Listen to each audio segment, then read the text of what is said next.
Halo, this is Insomnia. Kami ada di belakangmu.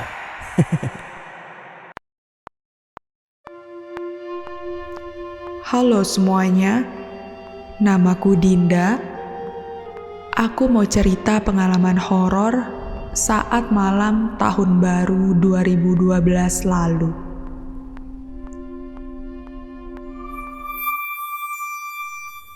Kala itu, memasuki tahun 2012, temanku yang bernama Ira mengajakku untuk ngumpul bersama di malam tahun baru di rumahnya. Aku sangat antusias menerima tawarannya karena aku dan keluarga nggak punya rencana untuk malam nanti.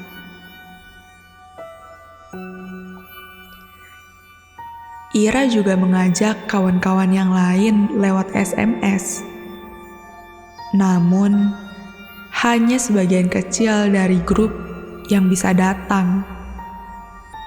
Alhasil, hanya 4 orang saja yang ikut. Aku dan kawan-kawanku tinggal di Tasikmalaya. Kami semua sekolah di tempat yang sama. Namun, rumah kami berjauhan, termasuk rumah Ira, yang lokasinya agak pelosok. Ira menyarankan kami untuk datang ke rumah pas sore, untuk menghindari perjalanan yang sepi dan gelap.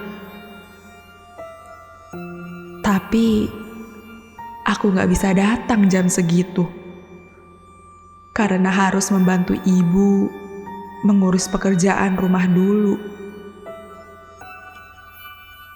Aku sempat bingung dengan siapa aku akan pergi ke rumah Ira malam-malam gitu. Kalau sendirian, aku gak berani, karena jalan menuju rumah Ira itu kebanyakan sawah semua, sangat gelap pula.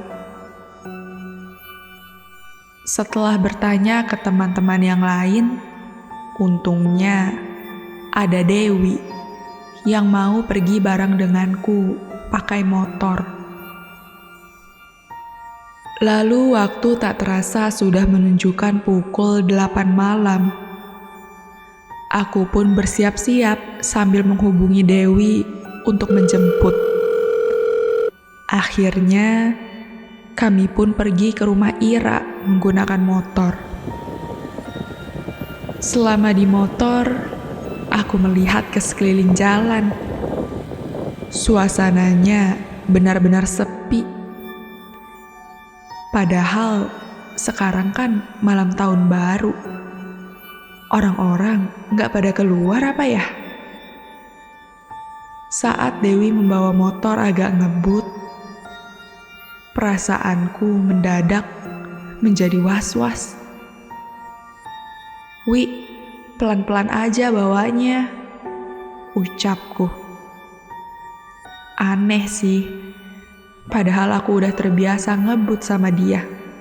Tapi entah kenapa perasaanku gak enak gini.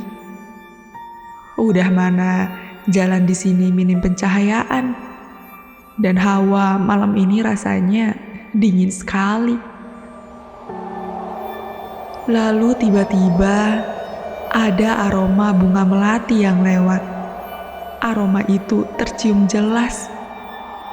Rasa was-wasku semakin menjadi-jadi.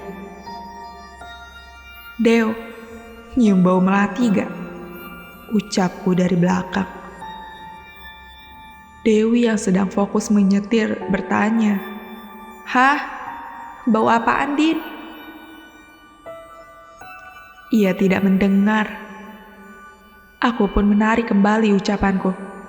Enggak jadi, Deo." Selama di perjalanan, kepala selalu kutundukkan untuk tidak melihat apapun. Ya ampun, bulu kuduku jadi merinding. Bau melati itu masih tercium sampai kami tiba di rumah Ira. Anehnya, Dewi terlihat biasa saja, seakan tidak mencium apapun. Rumah Ira tidak mewah, namun besar. Di samping rumahnya ada halaman dan kolam ikan. Halamannya tidak dibatasi dengan tembok, jadi menyatu dengan sawah yang ada di belakang. Hanya saja di sampingnya dibatasi dengan tembok rumah orang lain, jadi halamannya terlihat seperti tanah kosong. Kami pun keluar menuju halaman. Masih ada 2 jam untuk menikmati malam terakhir di tahun ini. Kami menghabiskannya dengan ngobrol sepuasnya, sambil bakar-bakar makanan di halaman rumah Ira. Ra, di sini sepi banget. Tetangga kamu nggak ada yang bakar-bakaran kayak kita? Tanyaku. Ya, kamu tahu sendiri, di sini penduduknya rata-rata udah pada tua. Mereka udah pada tidur kali jam segini, ucap Ira sembari membakar sosis. Kami semua duduk melingkar, dan aku duduk membelakangi rumah Ira. Dan saat lagi asik makan, tiba-tiba punggungku terasa sesuatu. Duh, apaan tuh? Aku lantas menengok ke belakang. Namun, tidak ada apa-apa. Lalu, aku lanjut makan kembali. Dan beberapa menit kemudian, punggungku kembali terasa dilempar sesuatu. Aduh, apaan sih? Saat ku tengok ke belakang, masih tidak ada siapa-siapa. Hanya ada rumah Ira. Tapi aku menemukan batu kecil di sampingku. Siapa sih? Kok kayak ada yang lempar batu ke punggungku? Padahal di belakang gak ada siapa-siapa. Lalu saat aku melihat ke sekitar, mataku menangkap sesuatu. Di sebelah halaman ada sebuah rumah, dan di depannya ada seorang anak kecil yang sedang melihat kami. Ia mematung dan memakai baju putih. Ra, itu lihat ada anak kecil, ujarku. Ira melihatnya dengan bingung. Iya, itu Fajar, umurnya 6 tahun. Dia tetangga sebelah. Oh, ajak kesini aja, Ra, ucapku, sambil langsung menghampiri anak itu untuk mengajaknya. Fajar pun ikut makan bareng dengan kami. Wajahnya terlihat manis, rambutnya hitam, dan kulitnya putih. Anak itu kalau dilihat-lihat pendiam sekali. Dari tadi hanya tersenyum, dan kalau ditanya cuman mengangguk aja. Lalu saat aku sedang asik makan, tiba-tiba tercium aroma melati. Aku kembali merasa was-was. Pada nyium sesuatu nggak? Tanyaku pada mereka. Aku nggak berani bilang melati, karena takut jadi paranoid. Mereka semua menggeleng dan bilang tidak mencium apapun. Aku cium teh. Melati ya? Ucap Fajar tiba-tiba. Ia duduk di depanku dengan suara yang pelan. Aku jadi kaget. Dari tadi sampai sekarang, dia baru ngomong. Aku cuma mengangguk dengan canggung. Namun, Fajar masih terus melihatku sambil tersenyum. Ya ampun, ini bocah ngeliatin aku terus dari tadi. Karena aku merasa tidak nyaman, aku lalu izin untuk pergi ke kamar mandi. Entah ada apa denganku, tapi semenjak ada bau melati itu, perasaanku selalu jadi gak enak. Kemudian aku masuk ke dalam rumah Ira, menelusuri ruangan-ruangan untuk mencari kamar mandi. Anehnya, bau melati itu masih tercium. Di dalam rumah, suasananya sangat sepi. Aku lantas menuju kamar mandi yang ada di pojok ruangan. Setelah selesai dan baru saja keluar dari kamar mandi, aku mendengar ada seseorang yang memanggil namaku.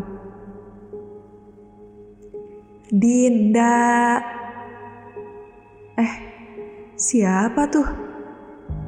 Suara itu terdengar dari lantai atas, yang kebetulan depan kamar mandi adalah tangga. Dinda, sini deh, ini ibu. Oh, ibunya Ira. Ada apa ya manggil? Kemudian aku menuju tangga, dan saat kaki baru aku pijakan ke anak tangga, bajuku terasa ditarik dari belakang. Saat aku menoleh, ternyata ada Fajar. Ia menarik bajuku sambil bilang, "Jangan ke atas, Teh," ucapnya dengan wajah datar. Ada Fajar, kamu ngagetin aja. Ayo temenin Teteh ke atas, ucapku. Fajar menggeleng. "Jangan ke atas, di atas ada yang jahat," ujarnya. Aku melihatnya dengan bingung. Ini anak ngomong apaan sih? Dinda, ibu nungguin loh. Suara panggilan itu muncul lagi. Aku lalu melepaskan tangan Fajar dari bajuku dan bergegas ke atas karena ibunya Ira sudah menunggu. "Iya Bu, tunggu." Anak tangga demi anak tangga aku lewati. Bau melati itu semakin tercium pekat. Hawanya semakin dingin. Entah kenapa, aku semakin terasa was-was. Ada apa ya ibu manggil? Sesampainya di atas, aku tidak melihat ada siapa-siapa. Di atas, ruangannya berbentuk kotak dan ada satu kamar yang tertutup. "Bu, ibu." "Ibu kemana ya? Kok nggak ada? Apa di dalam kamar?" Semakin aku mendekat, bau melati itu tercium jelas. Badanku tiba-tiba jadi merinding. "Dinda, ibu di sini." Aku lalu melangkah mendekati kamar. Kamar itu di depannya ada sebuah cermin. Saat kamarku buka perlahan, ada ibunya Ira yang sedang duduk di kasur. Wajahnya sudah terlihat tua dan ia tersenyum padaku. Aku lantas menyapa dan memeluk ibu. Ibunya Ira memang sudah dekat denganku dan teman-teman yang lain. Kami berdua pun ngobrol sambil duduk di kasur. Ibu bertanya-tanya tentang keseharianku. Namun, selama aku ngobrol, aku benar-benar gak betah karena aroma melati yang begitu menusuk di kamar ini. Ya ampun, apa ini kamar pakai pewangi melati? Gak enak banget baunya. Selama kami berdua ngobrol, keadaan pintu kamar masih terbuka dan posisiku duduk menghadap pintu. Lalu saat aku sedang mendengarkan ibu bicara, mataku tak sengaja melihat cermin luar. Dan tiba-tiba aku melihat diriku sedang duduk sendirian di atas kasur. Di cermin itu tidak ada bayangan ibu sama sekali. Jantungku tiba-tiba berdegup cepat. Sekujur tubuhku merinding hebat. Aku sontak langsung berdiri. Namun tangan ibu tiba-tiba memegangku dengan erat. "Mau kemana?" ucapnya dengan nada menghibur. Aku lalu menatap ibu dengan ketakutan. Ya ampun, dia benar-benar ibu kok. Tapi kenapa di cermin itu gak ada bayangannya? Aku mau ke kamar mandi sebentar, Bu, ujarku ketakutan. Tanganku masih dipegang erat dengannya. Dan kemudian dia bilang, "Ketahuan ya." Tiba-tiba tangannya berubah menjadi putih pucat. Di sekujur lengan terlihat urat-uratnya yang panjang, rambutnya memutih, dan bola matanya berubah menjadi hitam semua. Astaga, aku buru-buru keluar, namun tanganku masih dipegang erat olehnya. Tubuhku benar-benar lemas. Aku lantas memberontak ketakutan sambil berteriak, "Ira, Ira, tolong, Ra." Lalu muncullah Ira di depan kamar. Ia kaget melihatku. "Hah, ada apa, Din?" tanyanya kaget. Dengan ketakutan, aku bilang kalau di belakangku ada hantu. Ira langsung menenangkanku dan bilang kalau di belakangku nggak ada siapa-siapa. Saat kulihat ke belakang, benar saja sosok itu sudah menghilang. Ira kemudian memelukku dengan erat. Udah, nggak apa-apa kok, Din. Aku di sini kok," ucapnya. Dan ia menuntunku keluar. Ya Tuhan, tubuhku terasa lemas sekali. Aku benar-benar kaget. Jantungku masih berdegup kencang sampai sekarang. Aku dituntun terus berjalan sama Ira. Ia berdiri di depanku sambil menggandeng tanganku menuju tangga. Lalu saat aku menuruni tangga satu persatu, tanganku masih digandeng oleh Ira.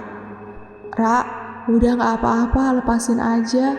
Kamu jadi susah turunnya," ucapku. "Gak apa-apa kok, Din. Pelan-pelan turunnya. Ikut sama aku ya," ujar Ira. Sesampainya di bawah, Ira masih menggandeng tanganku. Ira apaan sih? Aneh banget gandeng tangan segala. Aku gak bisa melepaskan gandengannya karena Ira memegang tanganku dengan erat. Ia kemudian berjalan menuju halaman luar. Tangannya benar-benar kencang memegang tanganku. Kemudian saat di halaman, kami bertemu Fajar. Wajah Fajar terlihat merah melihat ke Ira. Entah apa yang terjadi dengan Fajar, namun sepertinya ia terlihat marah. Ira dan Fajar pun saling bertatap-tatapan. Rasanya aneh sekali. Ada apa dengan mereka berdua? "Dinda!" Aku mendengar suara teriakan. Dan saat aku melihat ke sekeliling, aku tiba-tiba sudah berada di sawah belakang halaman. Ira dan teman-temanku yang lain langsung menghampiriku. Mereka semua terkejut melihatku. Bahkan orang tua Ira pun juga membantuku untuk keluar dari sawah. Orang-orang ramai berkerumun di sekelilingku, bertanya padaku kenapa aku bisa ada di sawah. Aku yang dari tadi mendengar pertanyaan mereka hanya kebingungan melihat Ira. Kenapa aku ada di sawah ya? Saat diriku sudah mulai tenang, aku pun menjelaskan semua yang kualami tadi. Mereka semua mendengarkanku dengan kaget. "Ya ampun, Din, pantes selama kita bakar-bakaran, Aku ngeliatin kamu dari tadi bengong terus. Terus kamu ke kamar mandi gak balik-balik. Lama banget lagi. Pas aku mau masuk ke dalam, aku lihat di sawah ada kamu yang lagi berdiri di situ, ucap Ira histeris. Hah, bengong. Padahal aku dari tadi ngobrol sama mereka. Aku lalu bertanya ke mereka mengenai Fajar. Ira dan yang lain menatapku serius. Fajar siapa, Din? Aku lalu menjelaskan, anak kecil bernama Fajar, tetangga Ira yang rumahnya ada di sana. Ira menggeleng sambil ketakutan. Aku gak punya tetangga yang namanya Fajar. Apa? Astaga, padahal Ira sendiri yang bilang kalau namanya Fajar. Ya Tuhan, jadi selama bakar-bakaran tadi, aku ngobrol sama siapa?